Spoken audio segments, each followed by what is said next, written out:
This is my humble suitcase. To me, this represents vacation and relaxation, which I think are important.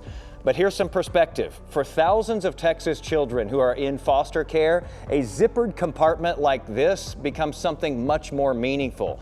This is their space. It is personal and familiar, and it holds all of those things in their life that belong to them as they move, sometimes repeatedly, through a world where they may not always feel like they belong. That is why we organized the Duffels for Dignity campaign, where we're collecting new luggage for foster children here in Texas.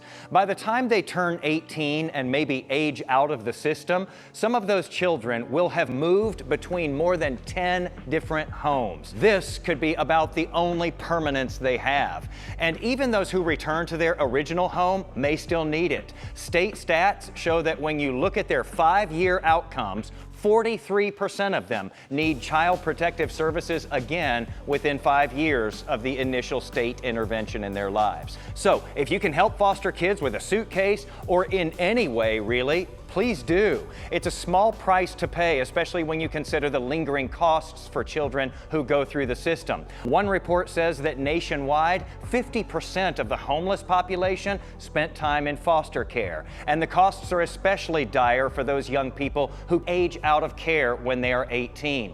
In addition to the emotional impacts, one study estimated they go on to make $450,000 less in their lifetimes. The cost to society is tremendous too. A Colorado report added up the costs of things like lost educational opportunities, incarceration, and homelessness, and found that 213 foster youth who aged out of the Colorado system incurred a lifetime cost of up to $73 million.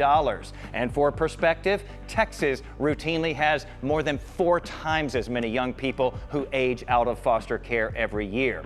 Compared to their non-foster peers, data has repeatedly shown that these young people are much less likely to graduate high school and much more likely to drop out. And even among those who graduate, less than 4% go on to get a college degree. But that stat is greatly improved when those kids just know that they can go to many colleges or vocational schools in Texas for free. I did a Right on the Money episode about this 3 years ago after talking to a former foster child who almost missed out on higher ed because she didn't know she didn't have to pay tuition and fees. So if you know a child here who has been adopted or is in foster care right now, or who was in foster care in some instances, give them this information and help us to give them some new luggage too. Who knows, a few years from now, they could be wheeling that suitcase to college and a much brighter future beyond that. More info and resources in my article today posted at Jason Wheeler TV on Facebook, Threads, and Blue Sky. Let's do right by these kids and help them to get right on the money.